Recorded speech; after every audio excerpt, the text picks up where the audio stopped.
আজকে আমাদের আরও অনেকগুলো দেশের ভিসা এসছে হাতে অ্যাপ্রুভাল। আমার হাতে দেখতে পাচ্ছেন এগুলো হচ্ছে ইস্ট আফ্রিকার ভিসা, একটা, দুটো, তিনটা। এটা হচ্ছে কেনিয়ার ভিসা। সো আফ্রিকার অনেকগুলো দেশের ভিসা সার্ভিস আমরা দিচ্ছি বর্তমানে। ইস্ট আফ্রিকার তিনটা দেশের একটা ভিসা, মনে রাখতে হবে আপনাদের। আমি এর আগেও ভিডিও দিয়েছি। আপনাদের শুধু পাসপোর্ট কপি এবং ছবি হলে আমরা এই ভিসাগুলো সার্ভিস দিয়ে থাকি। ইস্ট আফ্রিকা তিনটা দেশের একটা ভিসা, কেনিয়া, রাওয়ান্ডা, উগান্ডা। সেই তিনটা দেশের ভিসা হচ্ছে এক ভিসা, আমার দেখতে পাচ্ছেন। আর হচ্ছে যে কেনিয়া ভিসা, আপনারা চাইলে শুধু আপনারা একটা দেশ ভ্রমণ করতে পারেন, সেটা হচ্ছে কেনিয়ার ভিসাটা আমরা দিয়ে প্রসেস করছি।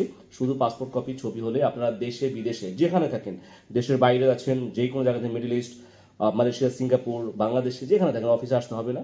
আমাদেরকে পাসপোর্ট কপি ছবি আমাদের মেল করে অথবা হোয়াটসঅ্যাপে পাঠিয়ে দিলে আমরা আপনাদের এই সার্ভিস দিতে পারবো। দ্বিতীয় হচ্ছে যে মালয়েশিয়ার ভিসা অ্যাভেলেবেল বর্তমানে দিচ্ছে, মাল্টিপল এন্ট্রি এবং সিঙ্গেল এন্ট্রি। আমার হাতে দেখতে পাচ্ছেন অনেকগুলো ভিসা এসছে, মাল্টিপল এবং সিঙ্গেল। যারা 6 মাসে মাল্টিপল নিতে চান, 6 মাসের সিঙ্গেল এন্ট্রি নিতে চান, তারা যোগাযোগ করতে পারেন।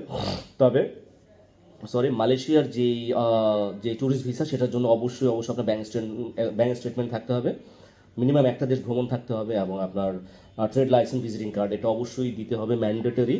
সো ভিসা মোটামুটি অলমোস্ট 100% ভিসা হচ্ছে আপনাদের যদি এই ডকুমেন্টসগুলো থাকে বা এই ক্রাইটেরিয়া যদি ফুলফিল করতে পারেন। মালয়েশিয়ার জন্য স্পেশালি একটা দেশ যেন ভ্রমণ থাকে আপনাদের, মনে রাখতে হবে। এবং ব্যাংক স্টেটমেন্ট মোটামুটি 1,00,000 টাকা যদি ব্যালেন্স থাকে তাও অ্যাপ্লাই করতে পারবেন। এবং ভিজিটিং কার্ড বা ট্রেড লাইসেন্স বা এনওসি, যারা জব করেন এনওসি বা অফিস আইডি, এটা যেন থাকে, ম্যান্ডেটরি, এগুলো দিতে হবে। সো যারা এই সার্ভিস নিতে চাচ্ছেন দেশের বাইরে যেখানে থাকেন, আমাদের শুধু পাসপোর্ট কপি ছবি পাঠিয়ে দিলেই আমরা আপনাদের এই সার্ভিস দিতে পারি। অফিসে আসা লাগবে না, কোনো প্রকার অ্যাম্বাসি ভিজিট করতে হবে না।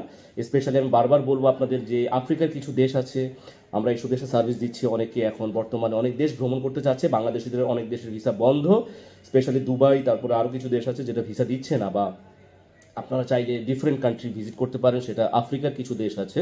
আফ্রিকার এই দেশগুলো ভ্রমণ করলে মোটামুটি আপনাদের পাসপোর্টের ভ্যালিউ অনেক বাড়বে।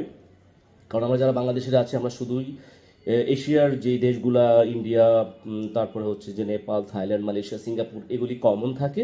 সো আমি মনে করি আপনি আপনার পাসপোর্টে কিছু আনকমন দেশের ভিসা যদি থাকে, তাহলে সেটা বড় দেশগুলোর জন্য খুব ভালো একটা ইম্প্যাক্ট পড়বে। ভালো দেশের জন্য বা ফার্স্ট ওয়ার্ল্ড কান্ট্রির ভিসাগুলো অ্যাপ্লাই করতে গেলে আপনাকে এই দেশগুলোর ভিসা যদি আপনার পাসপোর্টে থাকে, স্পেশালি আফ্রিকার কিছু যদি দেশের মহাদেশের বা যদি আপনাদের এই যে ভিসাগুলোর কথা আমি বললাম, যে দেশগুলোর কথা, ইস্ট আফ্রিকা, তারপরে হচ্ছে ইথিওপিয়া, কেনিয়া, জাম্বিয়া, হ্যাঁ, এইসব দেশের ভিসা মোটামুটি আপনি একটা ভালো ট্রাভেল হিস্ট্রি করতে পারেন। ঠিক আছে, ভালো থাকবেন সবাই, আল্লাহ হাফেজ, আসসালামু আলাইকুম।